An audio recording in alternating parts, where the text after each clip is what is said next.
Hello everyone, I'm Jack Trelisa, Managing Editor of LP Magazine and your moderator today. Welcome to today's webinar, New Normal, New Tools, How to Combat Loss Better with Prescription Analytics. I first want to thank Zebra Analytics for partnering with us to make this webinar possible. Today's presentation will focus on how Lowe's Foods leveraged prescription analytics to drive in insights that provided them a deeper understanding of what was really happening in their stores during the pandemic. The analysis was truly enlightening for both the asset protection and operations teams. I think you'll be very impressed with the results they found. Before we begin, there are a couple of reminders. This webinar is being recorded so you and others in your organization can watch it on demand. All LPM webinars are available on the webinar page of the magazine website, losspreventionmedia.com. The audio will also be available as a podcast that you can access through your favorite podcast platform or on our podcast page on the website.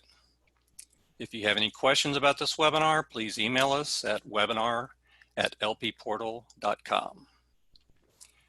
Everyone on this podcast will be muted. However, we encourage you to ask questions. To do so, please use the Q&A button at the bottom of your screen. We will answer as many questions as possible after the presentation. Now, to begin our webinar, I will turn over the mic to Adam Haight, Director of Sales at Zebra Analytics, who will introduce our featured speaker. Go ahead, Adam. Thanks, Jack. I appreciate the introduction, and thank you to those who've been able to join us. For those who aren't familiar with Zebra Prescriptive Analytics, it's actually formerly known as Profitect. Profitect was acquired just over a year ago by Zebra Technologies. Zebra had been a long-term investor in Profitect as a startup and wanted to start to align some of the assets that they had in their portfolio suite with a powerful analytics solution. And today I'm joined by Terry Stanley. I'll introduce Terry in a little bit. But Terry, if you wouldn't mind going to the next slide, please. So for those who are not familiar with Zebra, Zebra actually is most likely in some form of your organization, specifically in retail.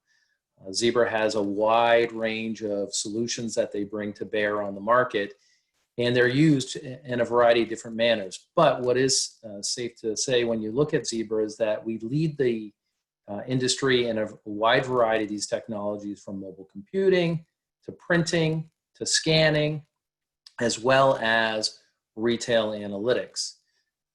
The prescriptive analytics team is now part of what is called the Intelligent Edge, which is leveraging solution to execute and align the plan with the outcome. So for what I'm planning for, how do I enable my folks to properly execute that strategy? And sometimes that plan changes. And so today we'll be talking about how we're using data as a way to start to adapt. As Jack mentioned at the beginning of this, we're looking for new tools and new solutions. So what is the impact of a black swan event on data? At this point, we all know COVID-19 has made a major change. And the biggest thing is that the data has changed, but the expectations have not. As Terry will discuss in his presentation, that his team is being held to the same standards that he was prior, but everything has changed that he's in the overall organization. The challenge with this black swan event is that it's made planning for the future difficult. And the future is always wrong, as we know, but the plan has changed. We had a plan, we had an event, now things are different. But again, what has not changed is the need to execute. Terry, if you wouldn't mind going to the next slide. So the question becomes, what is business as usual? We're still accumulating data. A lot of organizations are still operating. They just operate differently.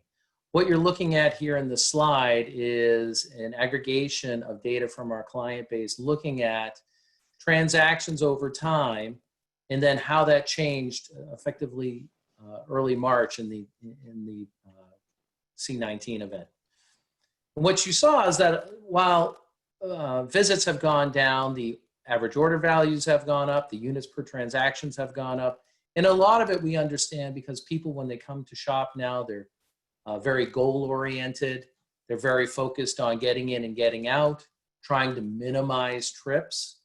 But at the same time, we still have to be able to deliver quality service.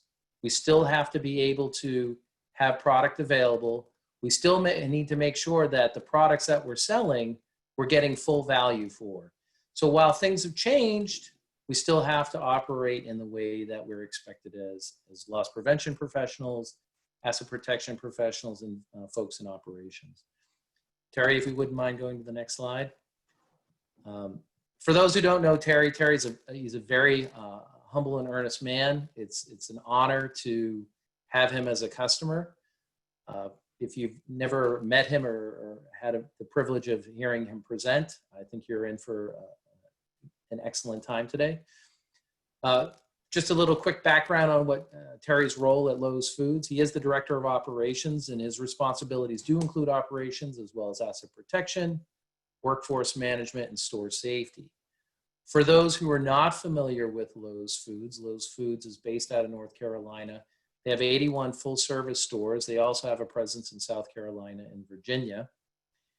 And as Terry alluded prior to everyone joining us today, it's been a very beneficial for him. This picture that we see is pre-COVID, and at some point I look forward to getting a picture of him post-COVID. But Terry's been in the industry for a long time, north of 42 years.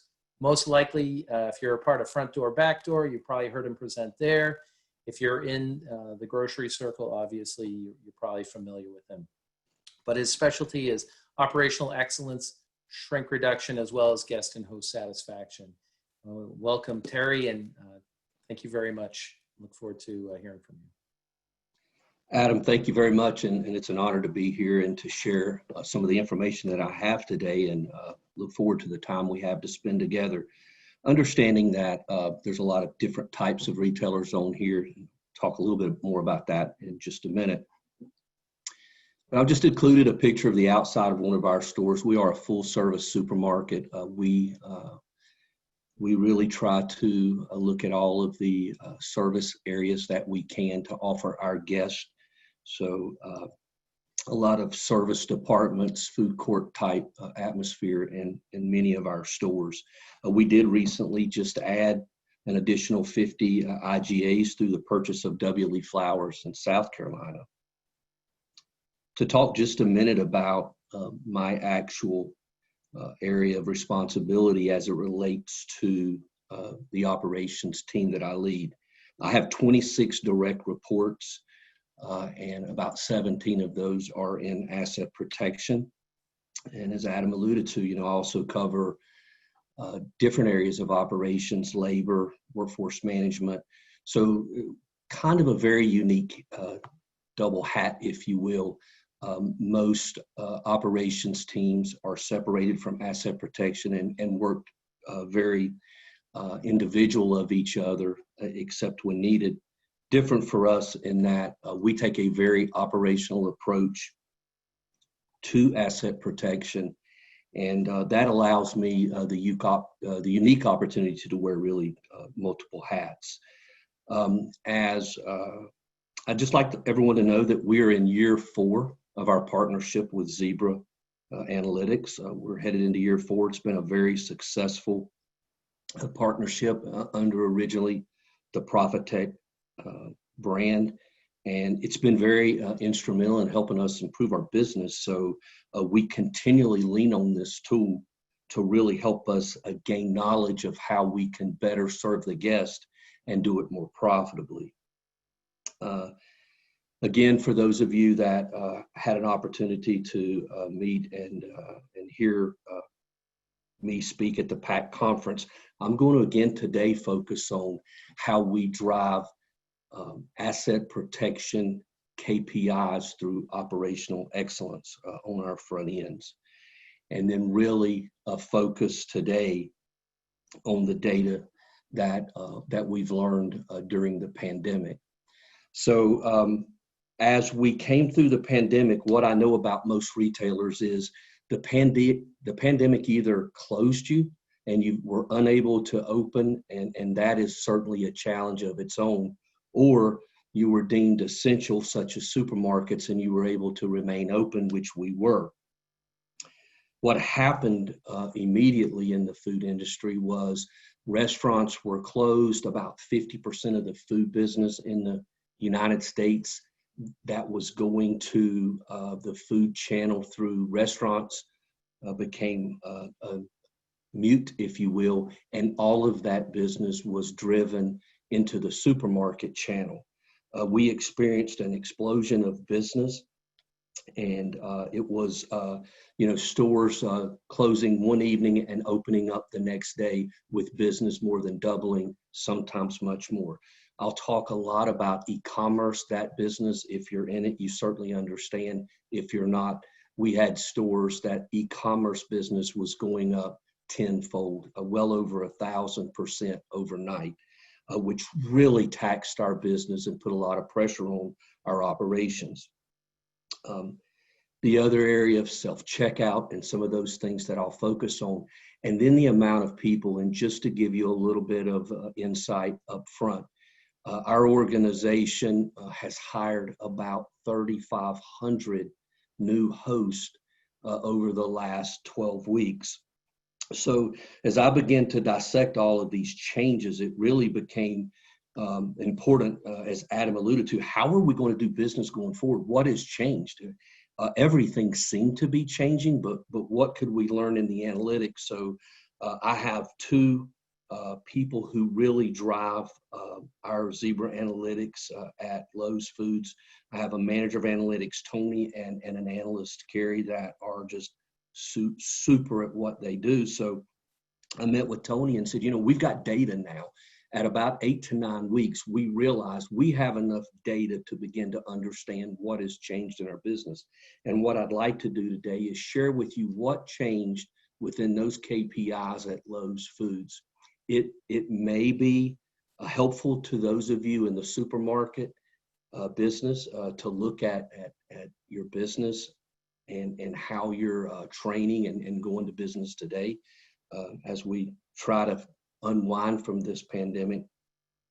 For those of you that have been closed or may not be in the food industry, maybe it will at least trigger some areas of your business from a training perspective, your front ends, your cashiers, and really make you challenge whether or not you're getting all the right things done there from a training perspective and all. We certainly, as you will see, have a lot of challenges. This has created a lot of work for us to make ourselves better. So the first slide that I'll share with you is we really wanted to understand by actual POS type what, if anything, changed. And there's not a lot of eye-opening slides in these first few, but what I will tell you is we did not see a 480% lift in coffee sales. We saw a 480% lift in sales going through the coffee shop register. Many of our stores, the business went up so much, so fast that we were diverting guests out of normal check lanes into other parts of the business to try to get the guests checked out and get them out of the store and help them get home. Our sandwich shop up 300%. The pay station at our self-checkout really went up. You'll hear me refer to Lowe's Foods to Go. That's the LFTG. That's our e-commerce business, so we call it Lowe's Foods to Go. And then you'll see areas where the register went down. We had to shut down our buy the serve drinks in our wine and beer department in our beer den. So obviously those registers, we saw a decrease there. But it was interesting to see what type of sales we were generating through all of the different registers in our stores. And that was really sort of the starting point. We then focused in on some of those KPIs that all of us probably on the call are very familiar with, voids and refunds and the like. We did see an increase in dollars in voids, but a decrease in percent.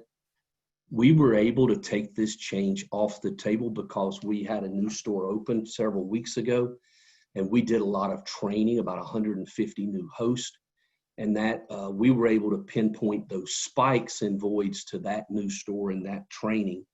So we felt like this was an area that we could say we did not see any substantial changes during the pandemic.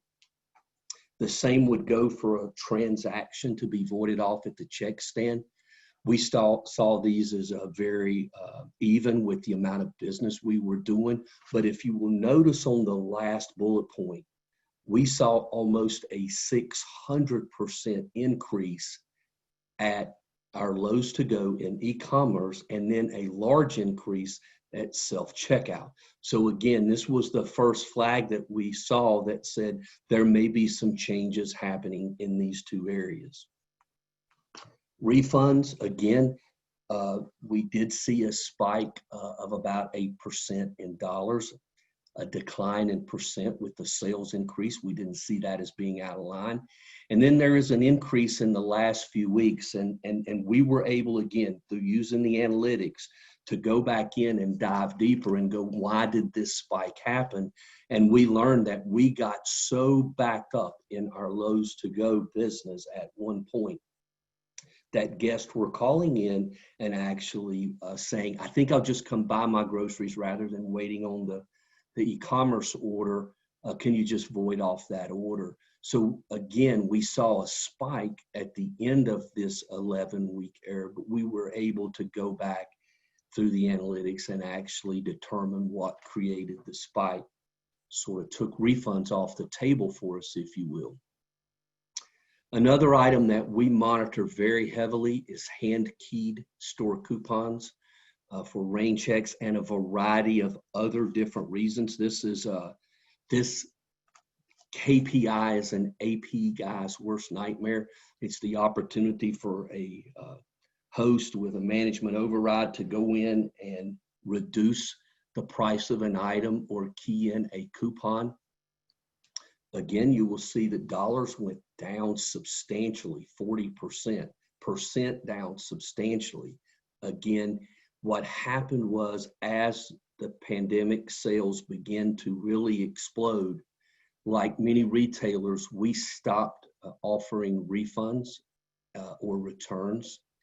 And we did this because of people hoarding paper and toilet paper and certain things. So again, our analytics actually pointed to exactly what we thought should be happening and showed us that we believe that there were no anomalies in here around store coupons that we needed to be concerned about. Non-retrieve suspends is also an area where we can suspend an order if a guest forgets their wallet, needs to run home and get a wallet. If a computer shuts down by accident, we can go in and retrieve this order and take care of it. Again, we saw this activity actually decrease in the number and in the percent. Again, these are all KPIs that we monitor and track all along. But then we begin to find out the ugly truth about our business and the things that were changing that have created a lot of opportunities within our organization to improve. We found that in Lowe's to Go, in our e-commerce business, that again, as I'd mentioned, refunds went up 13 times normal, from about a $35 hit per week per location to almost $500. And we began to really dial in on the different activities. And what we found was quite disturbing. And if you look at the Profitect receipt, you will notice the last item is a grocery hand-keyed item for $30.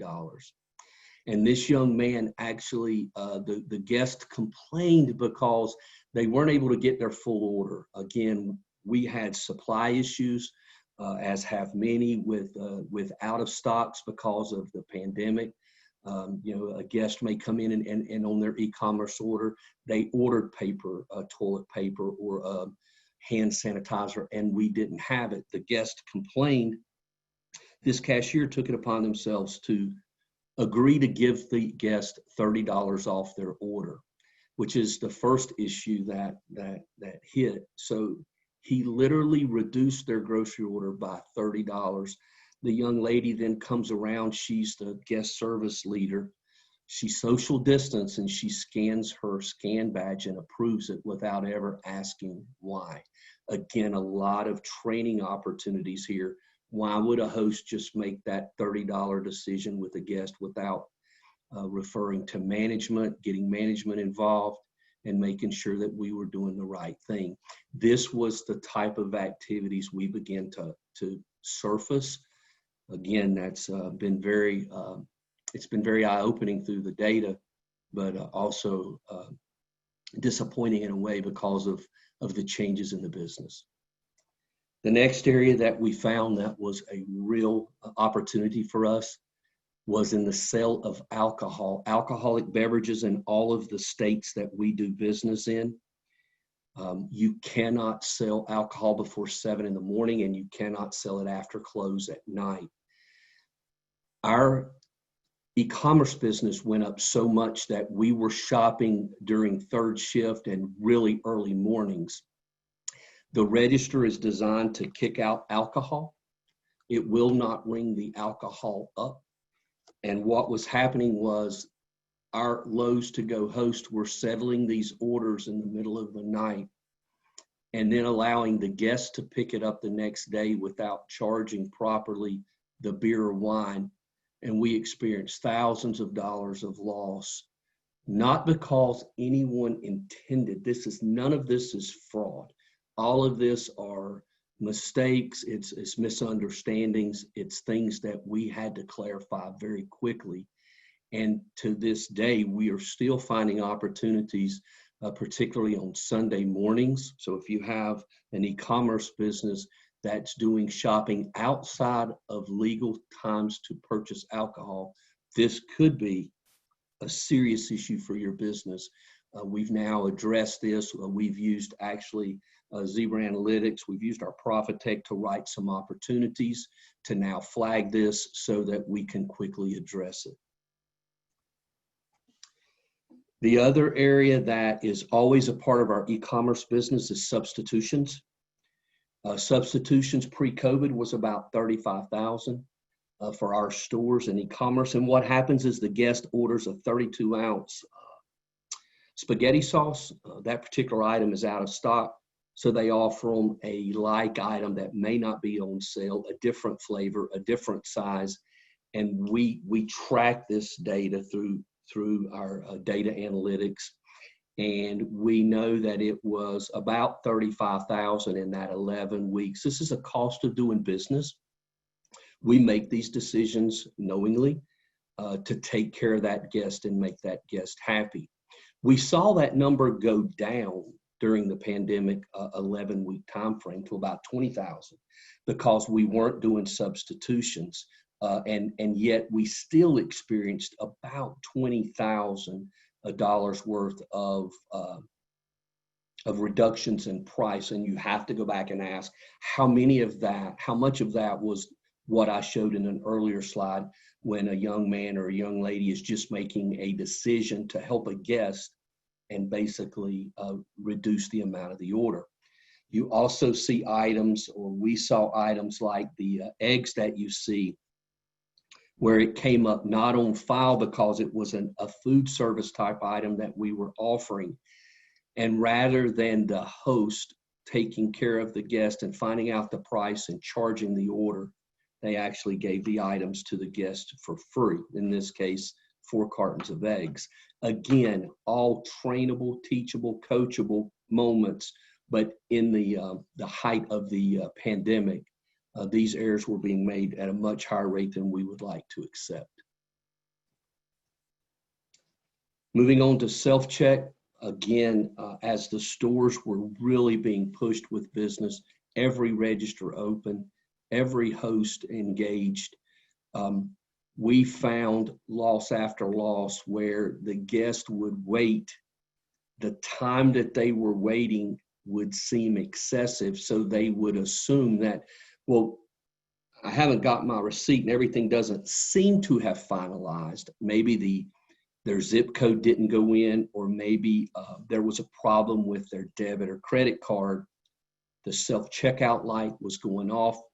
It was signaling to that host, but we found that that lack of host engagement, properly manning self-checkout, order upon order, unfortunately, that was able to leave our store and not be paid for. And then the next guest comes in line. They can't get the self-checkout to work. We finally get a management member or attendant to the register, only to find out that that guest had walked out. Again, very real issues that plagued our business, and issues that I wanted to share today. Another issue that we found was around not on files, and it'll be the last real subject that I discuss. Not on files, always an issue, always checked, always part of our opportunities with our data analytics, something that we look at regularly. But again, from a training perspective, what you see here is a young person walk up to self-checkout with 3 items. The last item doesn't scan, unfortunately. You have a guest service leader that comes around the corner at a distance, flashes their badge, and turns and walks away. And the item was then given to the guest for free, again, incurring a $6 loss, but it showed the fact that we had people that were being asked to man a self-checkout department, maybe, that had not been given the type of training that they needed to be given to be stepped into that position. And, you know, now, and I'll throw a caveat out here, folks. We have a terrific training department, and like many retailers, training is a huge opportunity for us to always seek to train our people to be the very best they can be. And we ask a lot, certainly, of our host. But when you're bringing in well over 3,000 hosts, the business had just, like I said, doubled.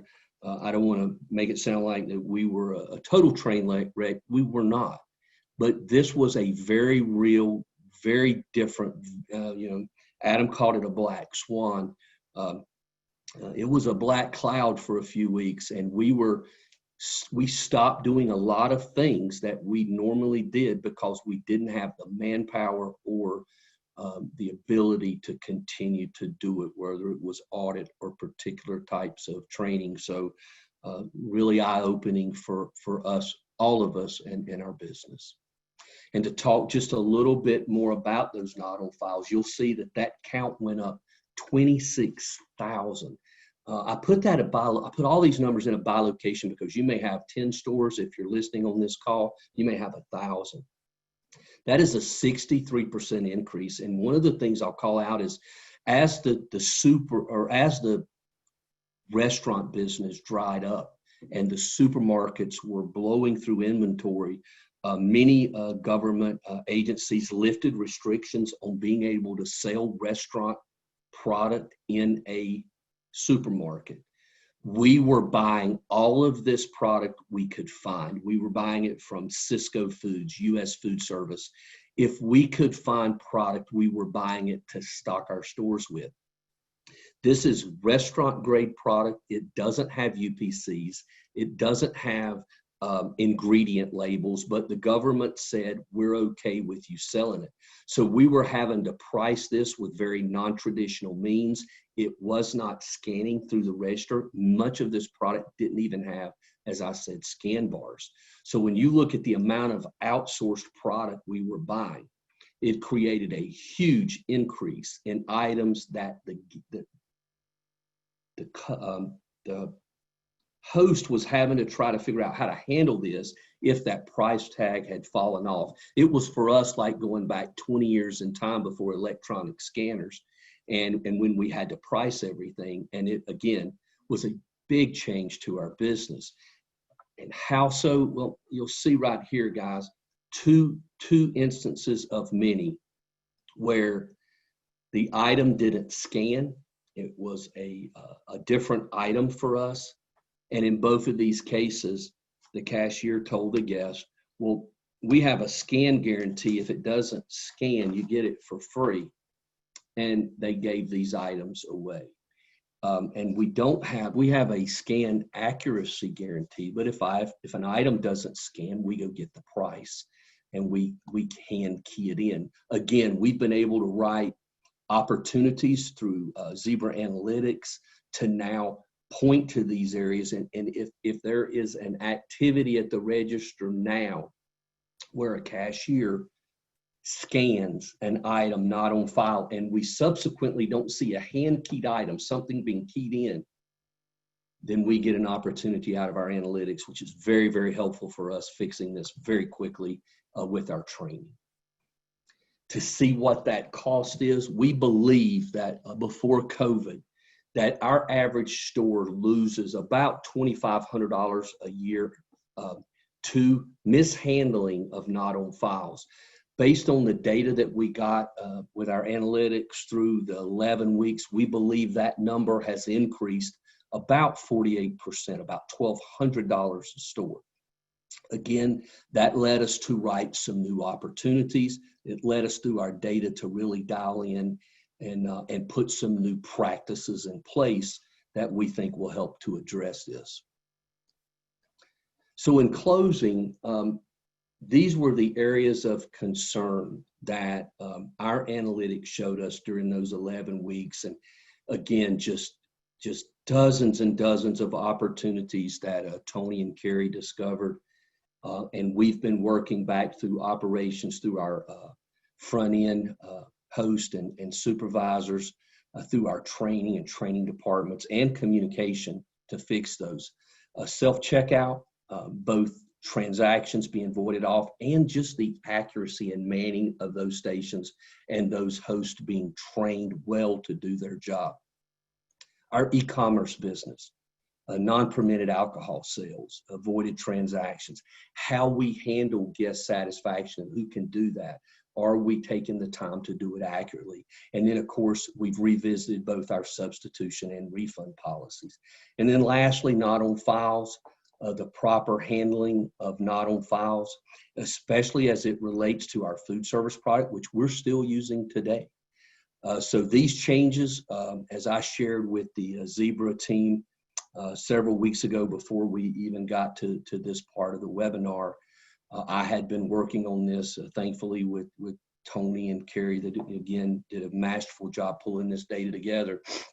And I was excited to show Adam and his team what we had learned. And again, it is nothing new.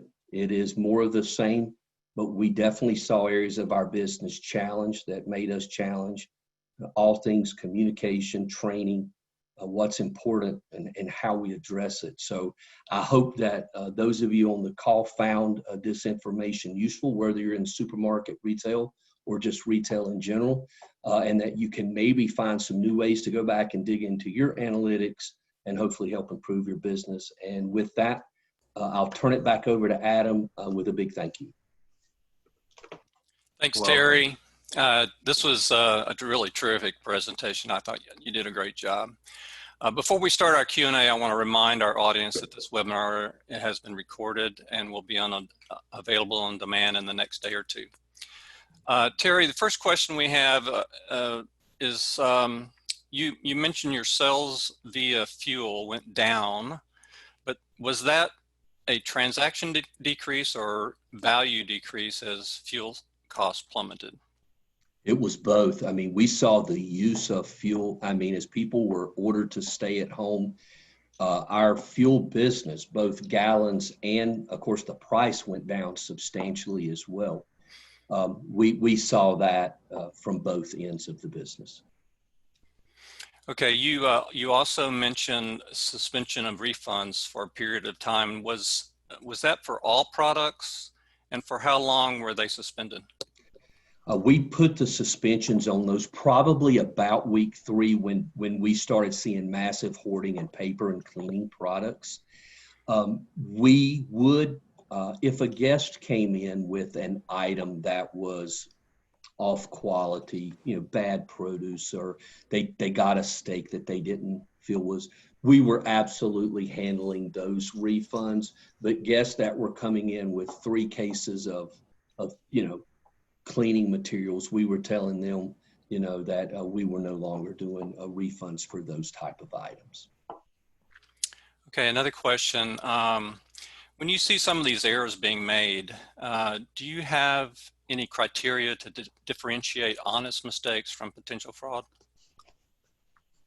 Well, no more than what the average AP guy does. I mean, my asset protection team uses Zebra Analytics every day to find fraud and to find those cashiers that are they're trying to skim the system, take money and or defraud, give away groceries. And we certainly fight all of those things every day in all of the traditional methods.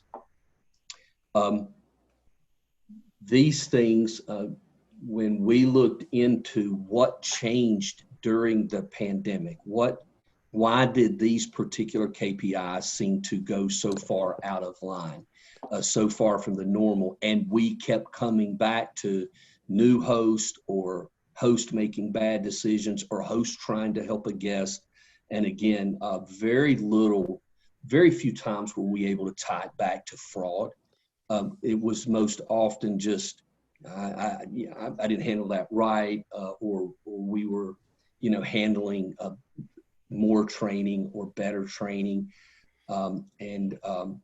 We just found that in most of these issues that I covered today, it really was new host training and communication and poor decision making. And then oftentimes lack of leadership, a guest service manager or a guest service leader who didn't want to get too close into that 6-foot zone. And rather than asking the right question, Adam, they made a decision to scan a badge without asking. And it cost the company money ultimately. Great. So, yeah, and just want to add one thing to that, Jack. Okay. I think a big part of that also is the ability to identify and eliminate false positives. And, one of the things that Terry's team did really well is layering on various elements of logic, if you will, that would take those things out so that when they would identify stuff, because you can imagine with such a massive change in the business and all these things going off, almost like everything seemed like it was red at one point. The ability to focus in on the things that mattered and the things that needed to be addressed were critical. And they were really excellent at doing that. If you don't mind, Jack, I'd like to ask Terry a question as well. Right now we're seeing a change. Some would like to call it a surge, but there's a possibility that we might change how we do business. Knowing what you know now, having gone through this, what would you do and how would you prepare if we were to have this event happen to us again, even this year? And Jack's a great question. And, we talk about that, internally. And I think it would focus mostly around training and communication. And I think my company did a masterful job. We were having 2-a-day, 1-a-day meetings and really communicating just every day, multiple times a day to our host about host safety and so many things that were important during this. So I don't want to make it seem like that we didn't do the right things. We did. I think we have learned how we could enhance it. The slides that I didn't share with this group are our action steps that we're taking to improve and to get better. And we'll use those should we go into a phase 2 or should this ever happen again. It's kind of like building your war chest. It's like having a hurricane plan. Every time the hurricane ends, you immediately reconvene and you talk about what would we do different if there's another hurricane, because there most likely is one coming sometime. And I think you have to look at your plan, this kind of plan, this pandemic plan, the same way. I think we now have to reconvene and go, boy, when the next one comes, let's not forget everything we learned. And let's record it now. Let's talk about it now, and let's get that war plan in place. Very good, Terry. We have a question about organized retail crime. Do you, specifically in the HBAs, do you have a look at what it was like before and after the pandemic? Yes, and I will tell you that we don't see any real change there. It was a major problem before, and we see it as being just a bigger problem now. As a matter of fact, a little of the chaos within the stores, the amount of business probably from what we can see made it easier. Like many companies, we suspended doing inventories during the pandemic because even the inventory companies weren't able to get their people on the road and get into stores with stay-at-home orders and such. I will tell you that I do not see organized crime as having been affected. Those folks didn't stay home. We still have those challenges. So of all of the problems that you've mentioned, which one surprised you the most? The one that probably surprised me the most was the alcohol. Knowing that our registers are set up to not allow a sale outside of allowable selling hours is a given. Realizing that hosts were shopping in the middle of the night, and then the next day when they finalized that they weren't adding those alcohol sales that were left off the order into the order before the guest was able to take it home was really, it was probably the most disappointing thing that I learned through this. And again, the host that picked that order at night was probably different than the host that settled that order the next day. And it was a huge miss on our part. Okay. Adam, we have a question for you. This person says, my LP team uses a report-based solution, and our biggest problem is that when we find errors, they're no longer actionable. How quickly would we be able to resolve these problems with your solution? Well, that's a great question. I think a big part of it comes down to data availability. Quite frankly, there's two main things that you need to understand when trying to create an element of real-time actionability. One is data provisioning. Do you have the infrastructure as a company to provide it? In a lot of cases, they do. A lot of the point-of-sale systems today are very capable of trickle feeding data throughout the day. But then it comes down to having the available labor to go and action it. And what's really nice is, in Terry's particular case, he has a couple of amazing analysts that are able to work on the larger projects. But in our particular case, the ability to have the system wait and anticipate an event that's going to happen is really what differentiates how folks are able to get towards that real-time activity. So if you have the ability to get that data in a closer to real-time nature, fantastic. But what's nice is the ability to create this concept of anticipation where you have a system that's able to sit there and wait and look for the event to happen that you want to catch. And when it does, capture it and then send it to the appropriate person who can then go and take care of it.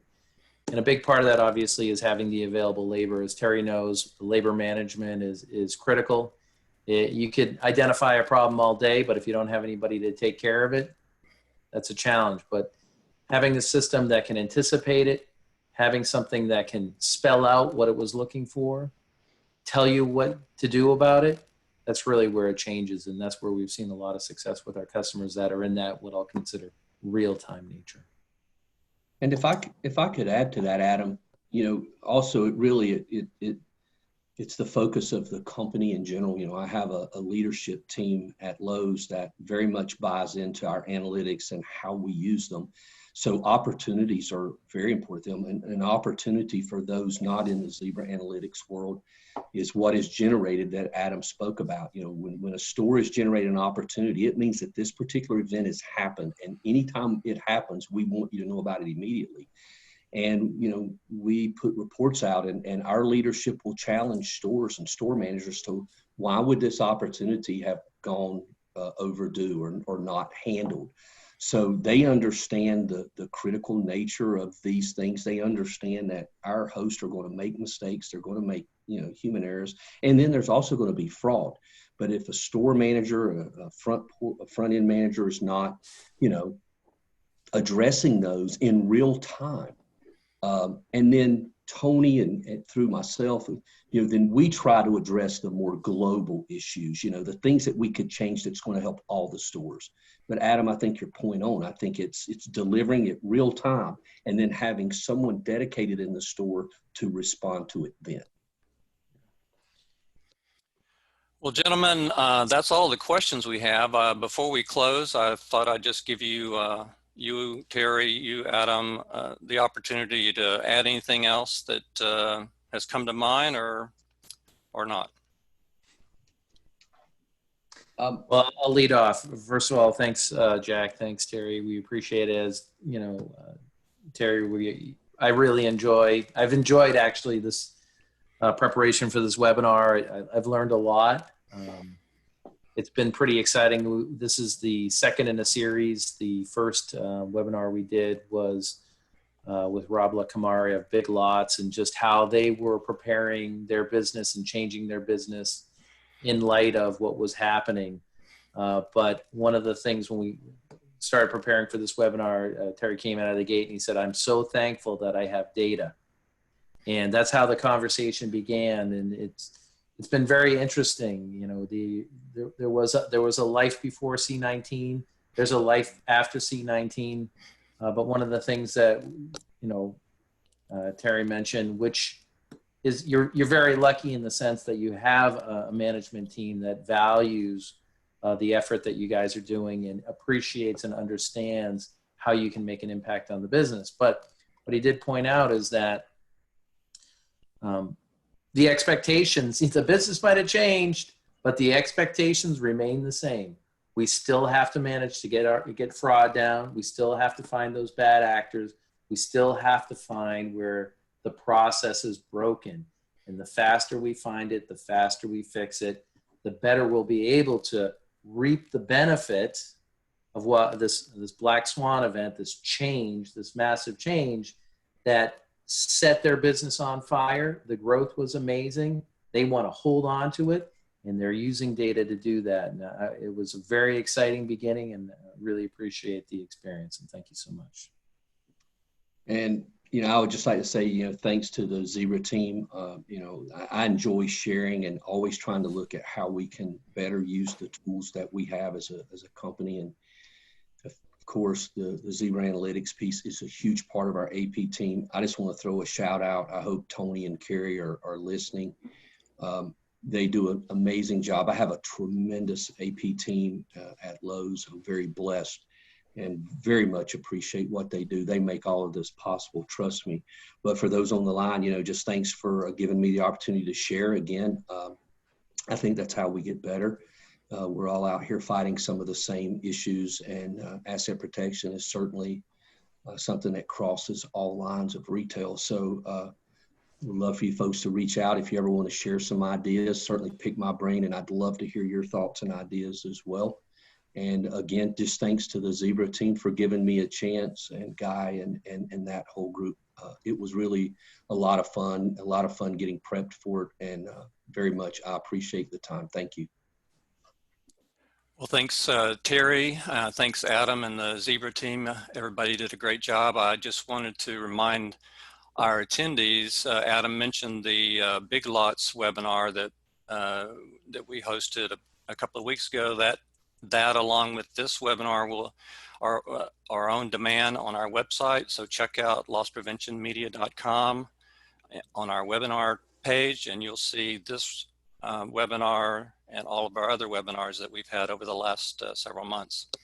So with that, to all of our attendees, thank you for signing up and sitting in on this. We appreciate it very much, and everyone be safe, and we'll see you next time. Cheers.